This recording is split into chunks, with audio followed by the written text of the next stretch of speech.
السلام علیکم۔ جیسا کہ آپ سب جانتے ہیں کہ عید الاضحیٰ قریب ہے اور چند دن ہی رہ گئے ہیں، اور ہر مسلمان اس عید کی تیاری میں بہت زیادہ مصروف ہے۔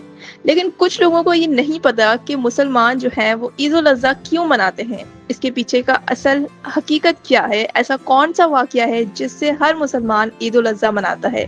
تو بس آج کی ویڈیو اسی کے بارے میں ہے، تو اس لیے اس ویڈیو کو آخر تک ضرور دیکھنا۔ اگر آپ اس چینل پہ نیو ہیں تو اس چینل کو ضرور سبسکرائب کریں، جس سے آپ کو ہماری ہر آنے والی ویڈیو کی نوٹیفیکیشن مل جائے گی۔ آج ہم بات کریں گے عید الاضحیٰ کے تاریخی پس منظر اور اس کی اصل کہانی کے بارے میں۔ حضرت ابراہیم علیہ السلام کو اللہ تعالیٰ نے دنیا میں اپنی عبادت اور اللہ کی راہ دکھانے کے لیے بھیجا تھا۔ وہ بہت نیک اور اللہ کے فرمانبردار بندے تھے۔ ان کی زندگی اللہ کی بندگی اور قربانی کی اعلیٰ مثال۔ ایک دن اللہ تعالیٰ نے حضرت ابراہیم علیہ السلام کو ایک بہت بڑا امتحان دیا۔ اللہ تعالیٰ نے ان سے فرمایا کہ وہ اپنے بیٹے حضرت اسماعیل علیہ السلام کو قربان کر دیں۔ یہ امتحان کوئی آسان امتحان نہیں تھا، بہت سخت تھا، کیونکہ ہر والدین کو اپنی اولاد سب سے زیادہ عزیز ہوتی۔ لیکن حضرت ابراہیم علیہ السلام نے اللہ کے حکم کو مانا اور اپنے بیٹے کو قربان کرنے کے لیے تیار ہو گئے۔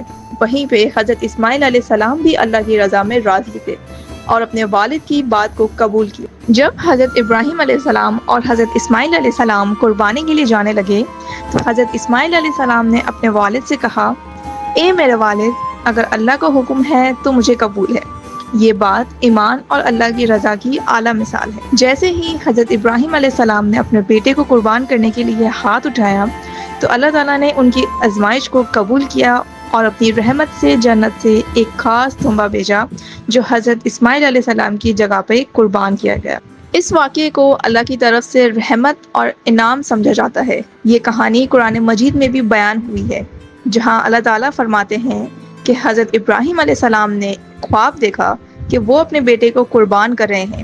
اللہ تعالیٰ نے فرمایا کہ یہ خواب امتحان ہے، اور حضرت ابراہیم علیہ السلام نے اپنی پوری طاقت اور ایمان کے ساتھ اس حکم کو قبول کیا۔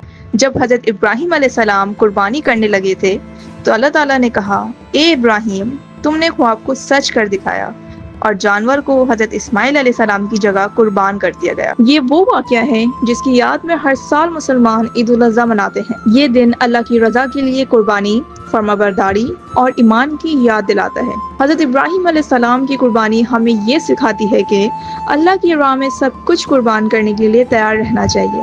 یہ عمل انسانوں کے لیے صبر، یقین اور اللہ سے محبت کی سب سے بڑی مثال ہے۔ حضرت نوح علیہ السلام، حضرت یوسف علیہ السلام اور دیگر انبیاء نے بھی اللہ کی راہ میں قربانی دی۔ قربانی کا مطلب اللہ کی راہ میں خود کو وقف کرنے کا اور اللہ کی قربت حاصل کرنے کا ہے۔ لہٰذا عید الاضحیٰ صرف ایک عید نہیں بلکہ ایک عظیم سبق ہے جو ہمیں اللہ کی فرمانبرداری اور قربانی کی اہمیت بتاتا ہے۔ یہی وہ وجہ ہے کہ مسلمان ہر سال یہ دن یادگار بناتے ہیں تاکہ اپنے ایمان کو تازہ کریں اور اللہ کی رضا حاصل کریں۔ اللہ تعالیٰ ہم سب کو اپنے نبی حضرت ابراہیم علیہ السلام کی قربانی سے سبق سیکھنے کی توفیق دے۔ آمین۔